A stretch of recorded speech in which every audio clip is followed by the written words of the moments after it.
नहीं, मुलायम सिंह यादव तो बहुत बड़े समाजवादी नेता रहे हैं। मेरा सवाल ये था कि जिस तरह से मुलायम सिंह यादव का व्यक्तित्व रहा राजनीति में, अभी अखिलेश यादव उसको आगे बढ़ाने की कोशिश कर रहे, कितना अंतर देखते हैं देखिए, दोनों में? जब हम पुरखों से तुलना करते हैं तो हम इंसाफ ठीक नहीं कर पाते। जैसे जवाहरलाल की अगर आप राहुल गांधी से तुलना करो तो राहुल गांधी कहीं नहीं टिकते। अगर आप चौधरी चरण सिंह जी की जैन चौधरी से करो तो पीढ़ियों का फर्क है। देवीलाल जी की उनके पोतरों से करो तो ज़मीन आसमान का फ़र्क है। उसी तरह से अखिलेश यादव ने यद्यपि पार्टी को इकट्ठा रखने का ज़रूर प्रयास किया, लेकिन विचारों की जो प्रखरता और तेजस्विता और आक्रामकता मुलायम सिंह जी के साथ थी, बदले हुए दौर में उसका कोई सानी नहीं। अच्छा, ये बताइए कि उस समय मुलायम सिंह यादव, लालू प्रसाद यादव, जॉर्ज फर्नांडिस, ये तमाम बड़े नेता होते थे। आपको किस नेता ने बहुत प्रभावित किया है? अगर जॉर्ज फर्नांडिस को आप हटा दें, क्योंकि आप जॉर्ज फर्नांडिस का नाम आप ज़रूर लेंगे क्योंकि उनका कद इन दोनों नेताओं से थोड़ा ज़्यादा था। लालू यादव और मुलायम सिंह यादव, इन दोनों में आप किसे बड़ा नेता मानते हैं? नहीं, मुलायम सिंह यादव मूलतः समाजवादी आंदोलन की उपज थे और लालू यादव जी जयप्रकाश जी के आंदोलन की उपज थे। ठीक है। मुलायम सिंह जी 67 में एमएलए बने, वहीं से यहाँ से डॉक्टर लोहिया लोकसभा का चुनाव लड़ा जी। उनकी वरिष्ठता भी ज़्यादा थी, उनका अनुभव भी ज़्यादा था, उनकी संघर्षशीलता भी ज़्यादा थी। लालू जी छात्र संघ के अध्यक्ष थे और उसी में जेपी मोमेंट में जेल गए चले गए और 77 में वो एमपी बन गए, वहाँ से गोपालगंज से। हाँ, उसके बाद वो चुनाव हार के फिर बिहार की पॉलिटिक्स में लग गए, लेकिन उनके नाम जन संघर्षों की, तकलीफ़ की, वैचारिक प्रतिबद्धता की कोई वानगी नहीं है जिसको मैं याद करूं। कर्पूरी ठाकुर जी का जब देहांत हुआ तो चौधरी देवीलाल जी के नेतृत्व में हम सब लोग, बहुगुणा जी, मुलायम सिंह जी, शरद यादव जी, रामविलास जी और मैं खुद भी, हम लोग पटना गए थे और तब हमें नेता विरोधी दल का चयन करना था। अधिकांश लोग इनके पक्ष में नहीं थे, thanks to Sharad Yadav and Nitish Kumar, जिन्होंने बागडोर अपने हाथ में ली और मेजोरिटी ऑफ द विधायकों को इनके समर्थन में किया। हाँ, मंडल कमीशन जब लगा 7 अगस्त 1990 को, उस समय बहुत आक्रामक तरीके से इन्होंने उनकी अनुशंसाओं को लागू करने के लिए बिहार में काफ़ी मशक्क़त की, लेकिन उसमें जहाँ पिछड़ों को तो वो काफ़ी हद तक प्रभावित करने में कामयाब रहे, लेकिन समाज के एक बड़े हिस्से को उनके सामने लाके खड़ा कर दिया, जिसमें ईर्ष्या और विद्वेष का भी वातावरण बना, सड़कों पर लड़ाइयाँ हुई।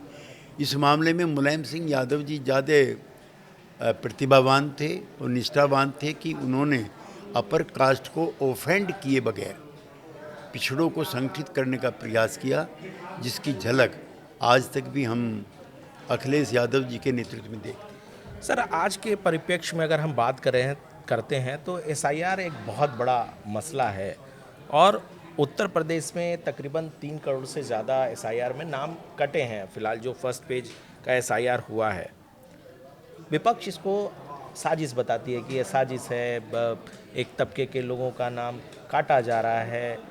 क्या आपको नहीं लगता कि जो घुसपैठिए हैं या जिनका दो वोटिंग कार्ड बना हुआ, उसे हटाया जाना चाहिए?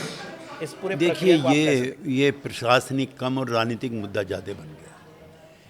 मैंने पहला चुनाव अब से 42 साल पहले लड़ा था, जब समाज के कमज़ोर तबकों को चिट दी जाती थी वोट डालने के लिए, और घर से निकलने और वोट डालने के बीच में वो चिट को छीन लिया जाता था, और जो ताकतवर influential section of the society थे किसी गांव के, वो उसको अपने पक्ष में मतदान कराते थे। मैंने खुद अपनी आंखों से देखा है और भोगा है। उसी के बाद फिर ईवीएम आई, उसी के बाद ये सारे बदलाव हुए। अब जिस तरह से राहुल गांधी जी ने इसको अपने राजनीतिक जीवन का एक सूत्री कार्यक्रम बना लिया, उससे मैं असहमत हूँ। मैं राहुल गांधी जी से कहना चाहता हूँ कि आप एक बार ये भी स्वीकार कीजिए कि वोटों की चोरी चोरी के साथ साथ आपके आपके जनाधार की भी चोरी हो गई है। आज चुनाव के नतीजे आए हैं महाराष्ट्र के, जहां 40 साल तक आपकी सरकार रही, जिला पंचायतें आपके हाथ में रही, आज एक या दो नगर पालिकाओं को छोड़ करके आप सब जगह क्यों ध्वस्त हो गए? बिहार में आपको इतनी सीटें मिली, उसके बाद भी आप दहाई का आंकड़ा पार नहीं कर पाए। उत्तर प्रदेश में अगर अखिलेश यादव जी की मदद नहीं है तो आप दहाई का आंकड़ा वहाँ भी पार नहीं कर पाएंगे। वोट चोरी पर बहस होनी चाहिए, चुनाव आयोग को और रेस्पॉन्सिबल और ट्रांसपेरेंट होना चाहिए, इसमें दो राय नहीं है। लेकिन एक सूत्री प्रोग्राम बना करके चुनाव आयोग पर आप हल्ला बोल कर दें और अपना जनाधार बढ़ाने की ना सोचें, तो उसका तो यही नतीजा होना है जो आज कांग्रेस पार्टी का हुआ है। चुनाव आयोग किसी ज़माने में एक हुआ करता था, अब 3-3 है। जब मैं राज्यसभा में था, मेरे दाएं बाजू एक सज्जन बैठते थे जो कभी मुख्य चुनाव आयुक्त रहे। तो हमारे एनडीए के शासनकाल में तो ऐसा नहीं हुआ है कि मुख्य चुनाव आयुक्त राज्यसभा में भेज दिए गए हों। MS गिल साहब की मैं बात करना चाहता हूँ, हालांकि वो सज्जन पुरुष थे। सर, राहुल गांधी की बात आपने की है। राहुल गांधी इंडिया गठबंधन को लीड कर रहे हैं एक तरह से। आपको लगता है कि वाकई इनमें काबिलियत है? जिस तरह से अभी नरेंद्र मोदी सरकार है, जिस तरीके से उन्होंने अपना जो सरकार है राज्य में, चाहे वो केंद्र में, जिस तरह से एक बड़े तरीके से वो सरकारें चला रहे हैं, इनको रिप्लेस किया जा सकता है राहुल गांधी के नेतृत्व में? देखिए, महाराष्ट्र के चुनाव के नतीजे बहुत कुछ कह गए। 3 डायनेस्टी को उन्होंने बुरी तरह से पराजित कर दिया। 1 कांग्रेस, 2 बाल ठाकरे और 3 पवार ग्रुप जी। तो खाली डायनेस्टी के नाम पर आप सफल आयोजन किसी राजनीतिक दल का कर सकते हैं, ये अवधारणा महाराष्ट्र ने तोड़ दी। अब जो उत्तराधिकारी हैं उनको भी अपने पुरखे से, अपने पूर्वज से बेहतर नहीं तो कम से कम उसके जैसा करके दिखाना है। मुलायम सिंह यादव थे, शरद पवार थे, चौधरी देवीलाल थे, कर्पूरी ठाकुर थे, जॉर्ज फर्नांडिस थे। ये 18-19 घंटे काम करते थे। क्या इनके परिवारों से जुड़े हुए जितने भी लोग हैं, क्या उतने कर्मठ बचे हैं? अगर नहीं तो नतीजा यही होना है राजनीति का जो महाराष्ट्र का हुआ है। सर, ये बताइए कि जो इंडिया गठबंधन है उसमें सबसे पोटेंशियल वाला नेता आप किस में देखते हैं? क्योंकि देखिए, आपका लंबा राजनीतिक अनुभव रहा है, आप बेहतर तरीके से बता सकते हैं कि बड़े बड़े नेता उस इंडिया गठबंधन में भी हैं। ममता बनर्जी उनमें से एक हैं।